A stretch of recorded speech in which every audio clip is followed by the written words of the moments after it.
Game balance is integral to good game design, and the larger and more complex games get, the harder they become to balance. Difficulty should be balanced to ensure that seasoned players are sufficiently challenged, but not so hard that more casual players get filtered out. Different characters should be balanced to encourage varying playstyles, but shouldn't be made overtuned or outright unviable. Unlockable weapons or powers should reward a player's hard work without trivializing the game or disappointing them with mediocre firepower. An easy way to gauge the health of a game's balance is to simply look around at what kinds of vehicles, characters, or weapons other players are using. If you see a diverse pool of them, then chances are that game has a healthy balance. And if the opposite is true, chances are the head developer let his 11-year-old son make all the balancing decisions.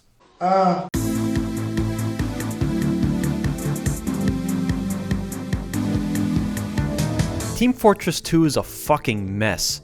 In casual mode, which is the mode that most people play, there's a roughly 2% chance for you to just one-shot people when you fire your weapon. What the grug? That is fucking stupid. Not only that, but sometimes when I use the Huntsman as sniper, my arrows just go wherever the fuck they want. Like, what the grug? From the Crudes.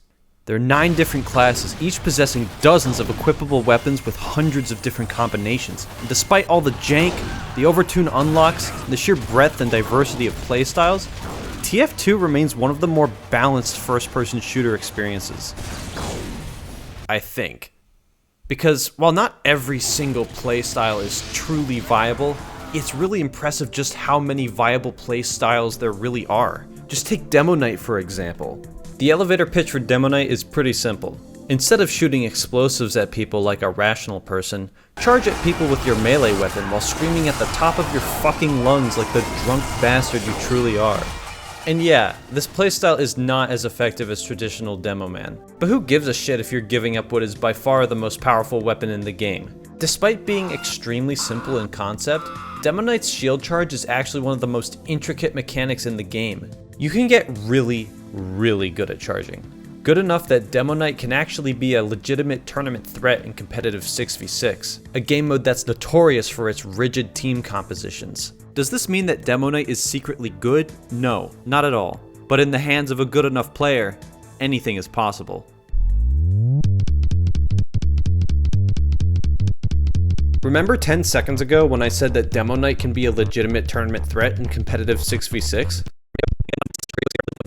That Demo Knight can actually be a legitimate tournament threat in competitive 6v6. Well, this guy, Odin, is that tournament threat. Odin's team has previously won a Division 2 tournament, and they even made it to grand finals of a Division 1 tournament. While that's certainly not the tippy top of competitive play, not many default Demo Man players can say they've made it that far, let alone a Demo Knight player.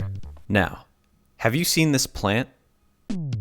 This is Piranha Plant from Super Smash Bros. Ultimate. Smash Ultimate has 86 characters, and out of those 86 characters, Piranha Plant has been ranked as the 77th best character by the community. That's not good. That's not good at all. But did you know that despite this, the current rank 5 player in the world, Spargo, has been winning tournaments with this fucking plant? What the gru? That's like if Mike Tyson in his prime said fuck it, tied one arm behind his back for half his matches, and still became world heavyweight champion.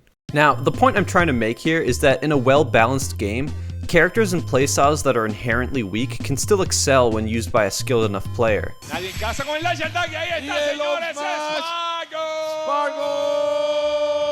But what happens when the game isn't well-balanced?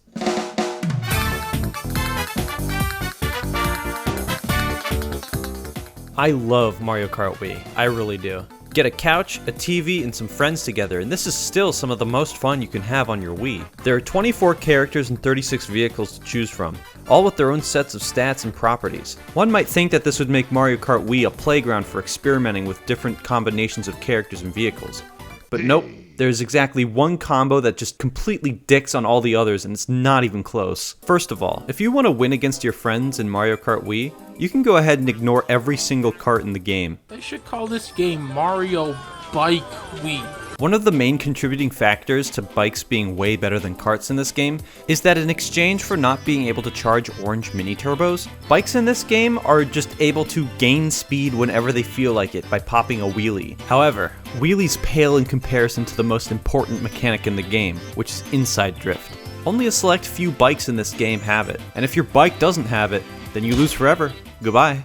Inside drift basically just lets you turn better than everyone else. To put things into perspective, the inside drift bike with the worst drifting stat, which affects how tight you can make your drift, can still make better turns than most of the karts.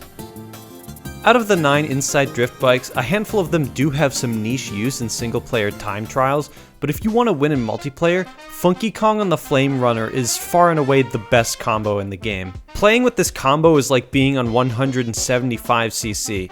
It is legitimately so unfair to use it in a casual game with people who just want to play as like Yoshi in the classic Dragster or something. Mario Kart Wii is still a fun ass time when it's an all-out funky fest, but since the game actively punishes players who don't play on Funky Flame Runner, it presents a choice between expressing themselves in their character and vehicle choice and having the best chance at winning. Oh yeah, by the way, the items in this game are fucking evil. Don't you fucking dare. Oh my god! If you get hit by a star or a bullet bill in the 3rd lap, you've basically been removed from the race.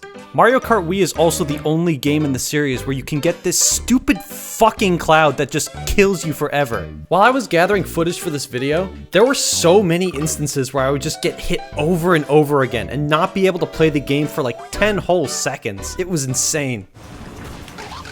Oh, smooth. Smooth operator. And fuck you. Fuck off with that blue shell on the bridge. And the red shell? Oh, just in time for my star to run out. Okay. Again? That's the second one, okay. Second one in 2 laps. Oh, and a red shell, okay. This is going real. Oh, and I get bumped off of the fucking bridge. Before my blood pressure rises any further, let's go back to Smash Bros. With Meta Knight from Smash Brawl. Look at how powerful he is. Look at how strong he is against the other characters. Yeah, I'm not talking about Brawl. Chaos. The Chaos 5 mod for Smash Ultimate is horribly unbalanced.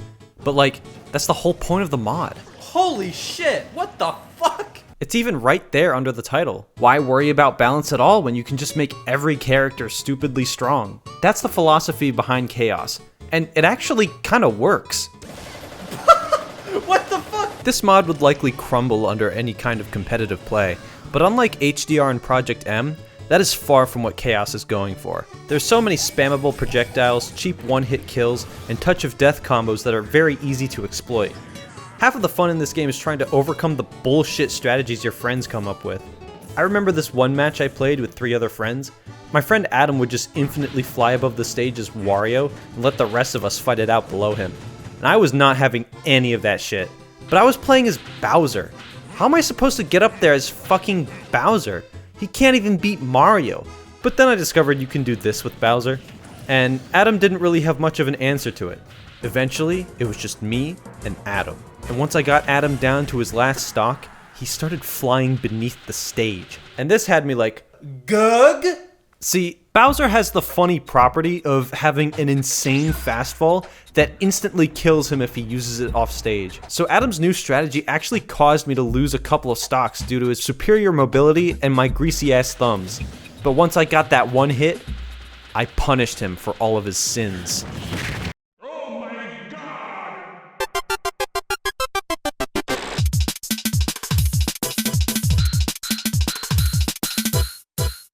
Well everyone, looks like it's finally that time. Today we learned that a game doesn't need to be properly balanced to be fun, but it certainly helps. In the end, all that matters is that you're having fun.